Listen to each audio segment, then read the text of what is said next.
Hi Pisces, this is Jav. Welcome pa sa ating channel at ito ang inyong Monthly Gabay Tarot Reading. Kung naka-resonate kayo, comment down. Kung hindi kayo naka-resonate, ibigay niyo po sa iba kasi general reading po ito. This is for you Pisces ngayong Hunyo.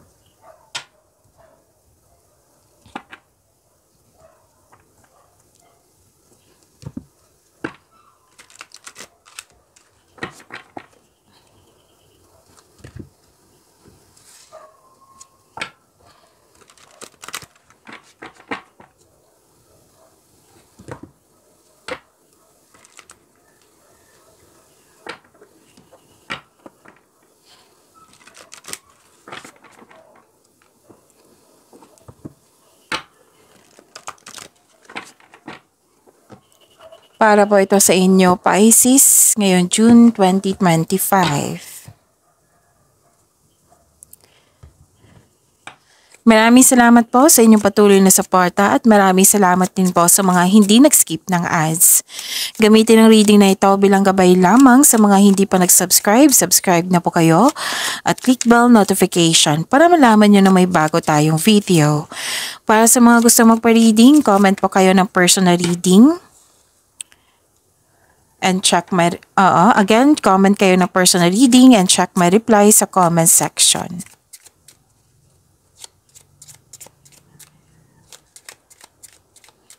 Mga parating pa po sa inyo, Pisces. Ganap ngayong Hunyo, June 2025 para kay Pisces.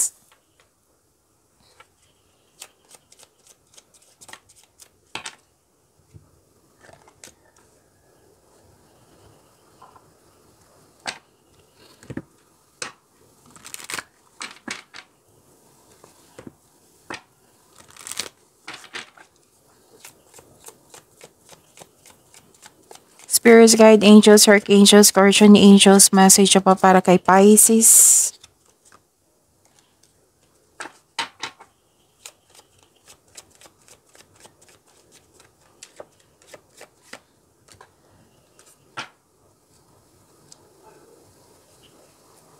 Inom muna akong tubig, saglit lang po.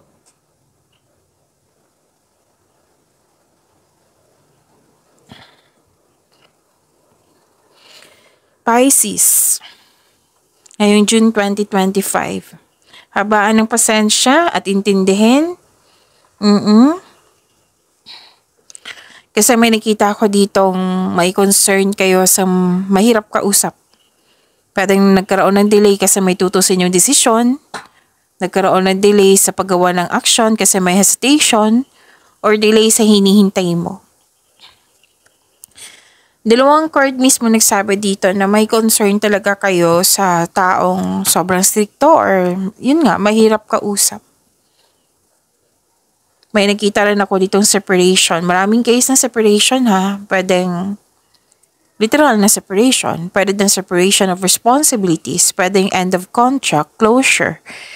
You put limitation, nagkaroon ng boundaries, umiwas ka. Pwedeng umalis, umuwi. At marami pa. Basta may separation dito. Pwede separation na magkailangan kasi yung long distance relationship, ganun. Nahihirapan, nabibigatan ka, pero tinulungan mo yung sarili mo para mag-let go at nagkaroon ng transformation. At dun na yung umasok yung ending with new beginning. Mas lumawak yung ambisyon mo sa buhay. Nagkaroon na kayo ng time for reflection. Eagerness, nakikita ko dito yung nagpaplano talaga kayo na mas lumawak, gusto nyo masunod yung goal nyo sa buhay, time for reflection, nakikita ko dito. Malakas sa inyo intuition, may malalaman kayong taong maluloko or nanloko sa'yo, even secrets. Oo, malalaman mo yan kasi nga, mataas ang inyong intuition. And wow, ang ganda naman, angel's message po for you. 888, prosperity awaits. This is cash flow, malaking pera na parating or dumating. Pwede bibigyan ka ng opportunity na makapagbigay sa iyo ng malaking pera. This is prosperity. So, claim nyo po. Financial abundance is coming your way. Be open to receive it with gratitude. Okay, so huwag niyong kalimutan na magbigay ng acknowledgement, magbigay pasalamat sa ating Panginoon. 2020, gratitude and blessings. Practice gratitude and blessings will multiply in your life. So, more blessings to come. Claim niyo po. Pisces. Pisces.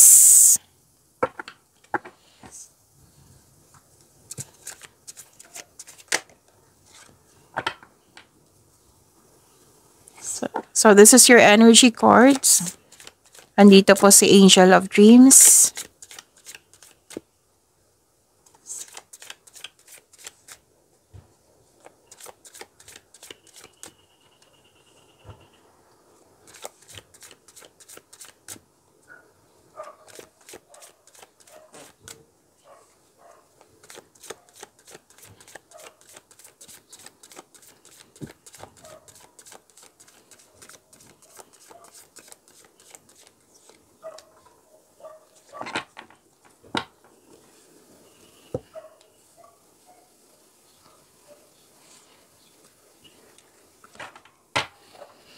Kung may narinig kayo or may nakita kayong repeating message, like for example, nanood kayo sa isang video natin ngayon, tapos may napansin kayo na repeating message, yan po yung pinupush ng cards nyo na kailangan yung bigyan ng atensyon. Solusyon at aksyon kung maaari po. So, ano yung energy ni Pisces?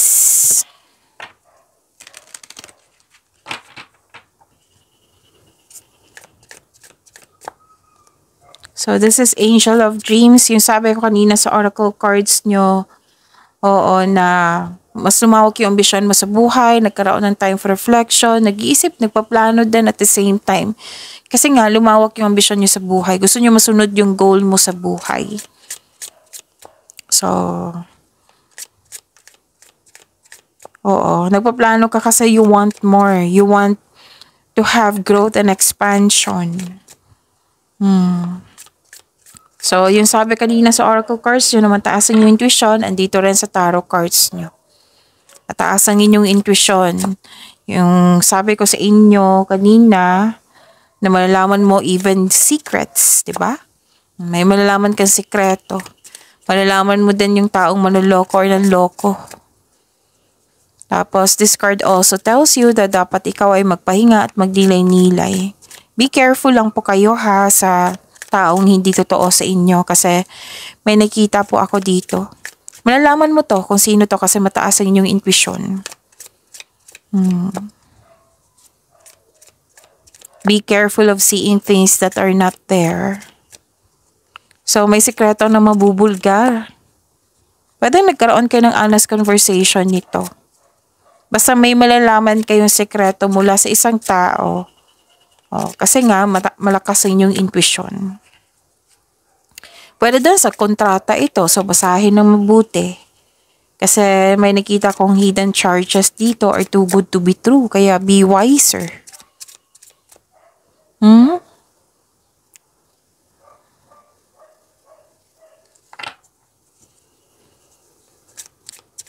Dalawang card mismo nagsabi dito na may choices, you're making future plan. May partnership din ako nakikita dito. May ambition o idea ang gustong gawin.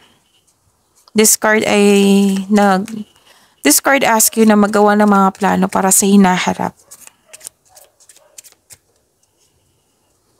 Mag-ingat sa pagiging mainipin ha. Sabi ng card.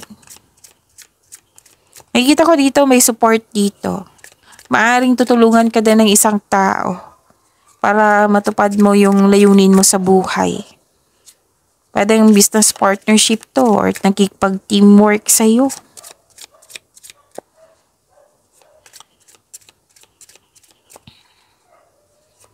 May kakapasok lang dito sa sa partnership. Yung sabi ko kanina na business partnership, teamwork, or taong magbibigay ng tulong sa'yo. Pwede din kakapasok sa relasyon.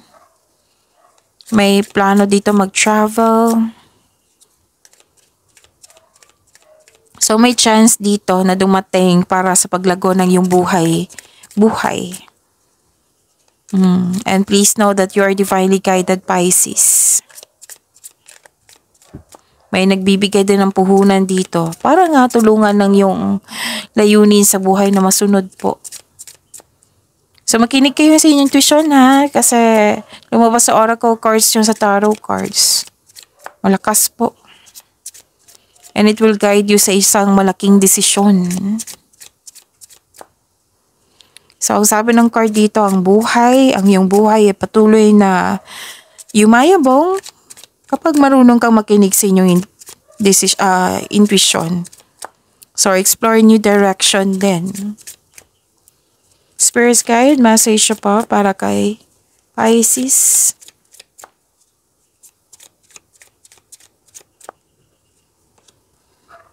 Oh, the rising phoenix. Oo. Phoenix, rise from the ashes and soar.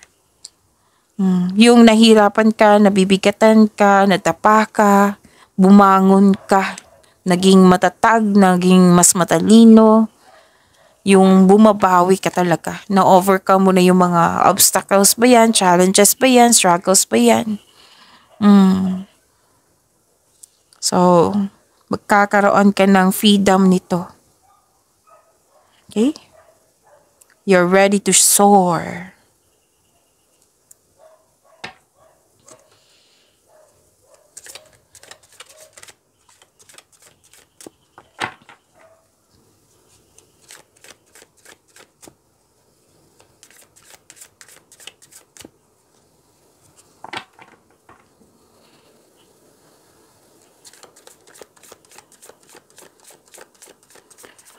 Career and money po ni Pisces.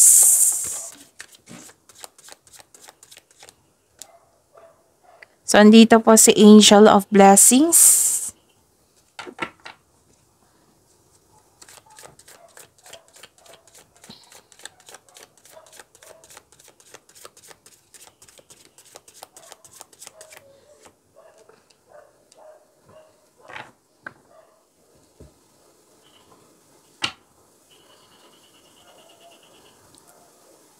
So, anong ganap sa inyong career and money, Pisces?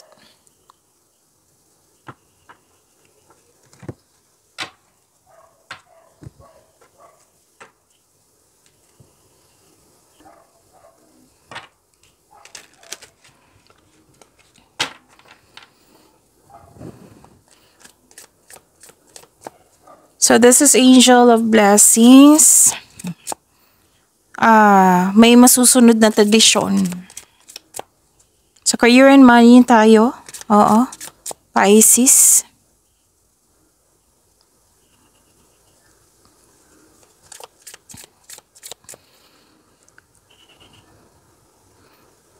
May usapin tungkol sa education, teacher, teaching, student.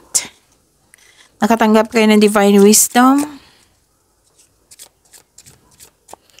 Morality, you're showing your kindness to everyone. Ang ilan dito, you're earning, okay, so ang ilan dito ha, ilan lang po, you're earning money as a teacher. So mga nag-iisip na mga bagong career dyan, baka pagiging teacher yung magbibigay ng pera sa iyo. May magbabalik dito sa school or mag-study ng new subject or mag-take ng masteral or board exam. Or pwede din self-study to. Para magkaroon ng traditional career path or moving up to the ladder of success. Basta may nag-aaral dito, may nagtuturo. Kitang-kita ko dito. At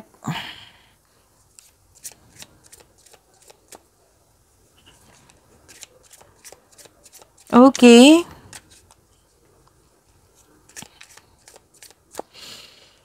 More on gumagawa ka ng aksyon para magkaroon ng traditional career path, sa pag-level up mo ito.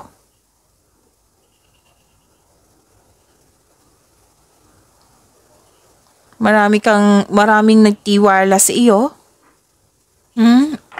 Excuse me, maraming nagtiwala sa inyo. Sa inyong galing at talino.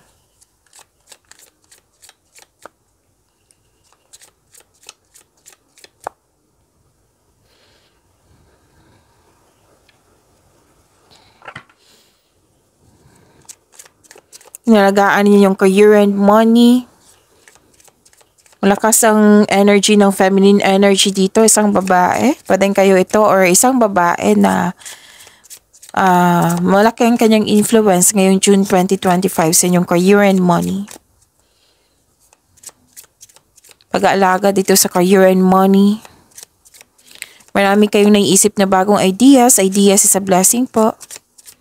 Para sa ikakabuti na iyong negosyo or trabaho at sa kaperahan.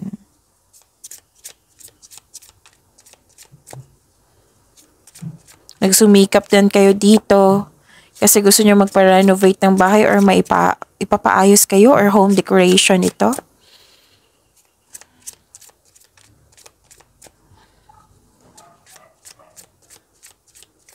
Spirits guide, ano po yung message pa sa career and money ni Pisces?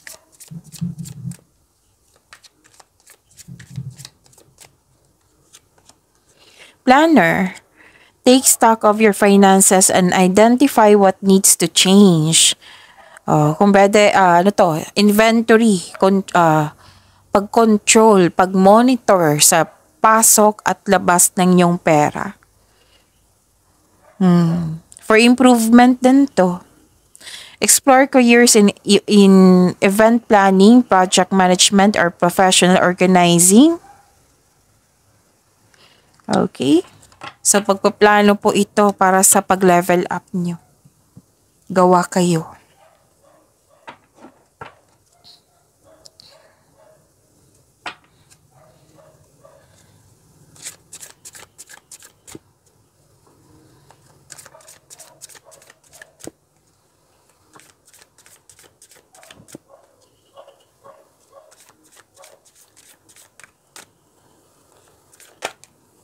Okay, dalawa na po ito. Kunin ko na. This is about your love life and romance.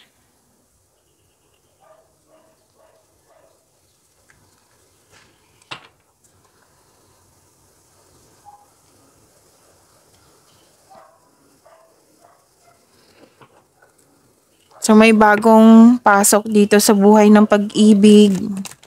May nagkasundo. May alignment, relationship alignment, inspiration, motivation. Love is blooming.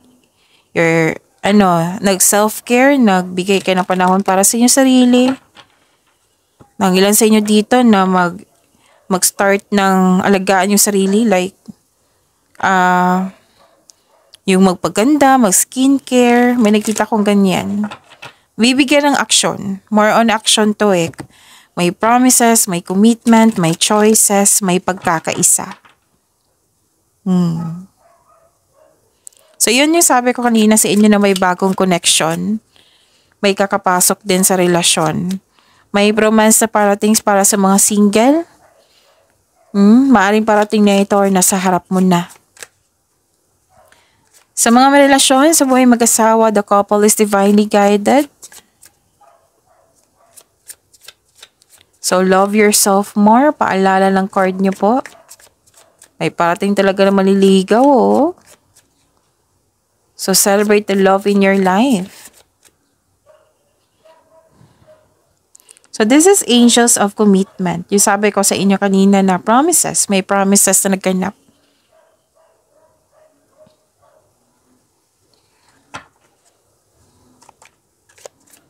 Love messages, sweetness, wow, gentleness. Dalawang card na po nasabi dito that you are showing, kindness to everyone. And medyo sensitive din kayo. Oo, nakikita ko dito. So, news of new love ay parating sa'yo sa mga single dyan. Actually, may nagpaparamdam na sa'yo. Kitang-kita ko dito. Ngayon, June 2025 to ha. Pero then, enjoy na enjoy ka sa bagong passion mo. Para sa mga may relasyon sa buhay mag-asawa, may sasabihin o makakatanggap ka ng mensahe mula sa kanya na maggawa kayo ng project, mag-set kayo ng date or outing. May good news na darating. May gustong humingi ng sorry sa iyo. Or kayo po ang maghihingi ng sorry.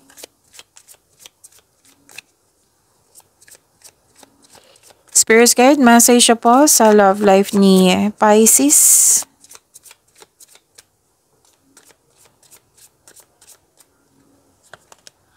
Ooh, wedding bells. Okay, wedding.